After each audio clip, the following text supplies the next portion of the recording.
പ്രേക്ഷകരെ, നാളെ മത്സരം നിയന്ത്രിക്കാനെത്തുന്ന റഫറിമാർ പ്ലാസ്റ്റിക് വിസിലിന് പകരം അരീക്കോട്ട് കൊല്ലൻഡാലിയിലെ വെട്ടിരുമ്പ് കൊണ്ട് പണികഴിപ്പിച്ച നല്ല ഇരുമ്പിന്റെ വിസിൽ തന്നെ കൊണ്ടുവന്നോളൂ. അല്ലെങ്കിൽ ആ വിസില് പോലും ചിന്നിച്ചിതറും. നാളെ ഈ പറഞ്ഞത് നുണയാണെന്ന് നിങ്ങൾക്ക് തോന്നുന്നുണ്ടോ? എന്നാൽ നിങ്ങൾ തന്നെ നാളെ തിരുത്തി പറയും, അൻസാരി മൈക്കെടുത്താൽ സത്യമേ പറയൂ എന്ന്. മലനാടും ഇടനാടും തീരദേശവും തുളവും കന്നഡിയും മറാഠിയും കുങ്കിടിയും ഉറുദുവും ഇടകലർന്ന മലയാള നാടിന്റെ വടക്കേ അറ്റത്ത് ബേക്കൽ കോട്ടുകടെ കെട്ടുറപ്പുള്ള ഒരു ടീമുണ്ട്. എതിരാളികളുടെ നെഞ്ചിൽ കൂട്ടിൽ കയറി വെടിപൊട്ടിക്കുന്ന കാസർഗോഡിന്റെ വെടിമരുന്ന് നിർമ്മാണ ഫാക്ടറി. ഗാനാ താരങ്ങളായ ഹൻറിയും മുത്തലിബും അനുരാഗും ഇക്ബാലും കൂട്ടുകെട്ടുവരുന്നു.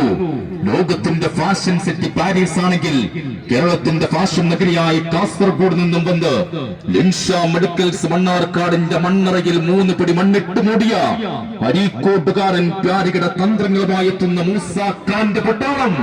T2K ഡെവലപ്പേഴ്സ് യൂറോ സ്പോർട്സ് പടന്ന നാളെ ഈ സ്റ്റേഡിയത്തിന്റെ ഒരു ഭാഗത്തെങ്കിൽ മറുചേരിയിൽ എതിർത്തവനെ ഇടങ്ങേറാക്കും. എതിരാളിയെ 8 അടികളുള്ള പട്ടടിയിൽ ചുട്ടെടുക്കും.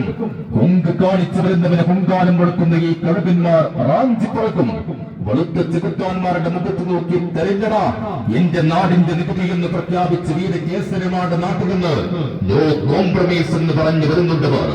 7 പ്രാവശ്യം സന്തോഷ് ട്രോഫിയിൽ കളിച്ച് 7ാം പ്രാവശ്യം മലയാളക്കരക്ക് കനകക്കപ്പ് കയ്യിൽ വെച്ചു കൊടുത്ത തൃശൂരിന്റെ വെറുക്ക് കോട്ടുകളിൽ നിന്നും കടഞ്ഞെടുത്ത ജിജോ ജോസഫും ISL താരം മഷ്കൂർ ഷരീഫും ഗോകുലം കേരളത്തിന്റെ ജിബിൻ ദേവസിയും ഐവറി കോസ്റ്റിന്റെ അബുവും കൂട്ടുകെട്ടിവരുന്നു. കുറ്റിപ്പുറം പാലം കടന്ന എടപ്പാളിന്റെ പട്ടാളം. എർമാടം ബോയ്സ് മുറുക്കനാട് സ്കൈബോ എടപ്പാൾ മറുചേരിയിലും നിലയുറപ്പിക്കും.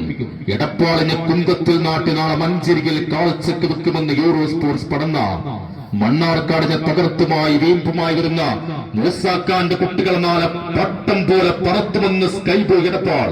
കാണികളെ, നാളെ വരുന്നുള്ളൂ, അല്ലെങ്കിൽ കണ്ണിലൂടെ പുന്നീച്ചയല്ല ഒട്ടക പക്ഷി വരെ പാറി പറന്നേക്കാം.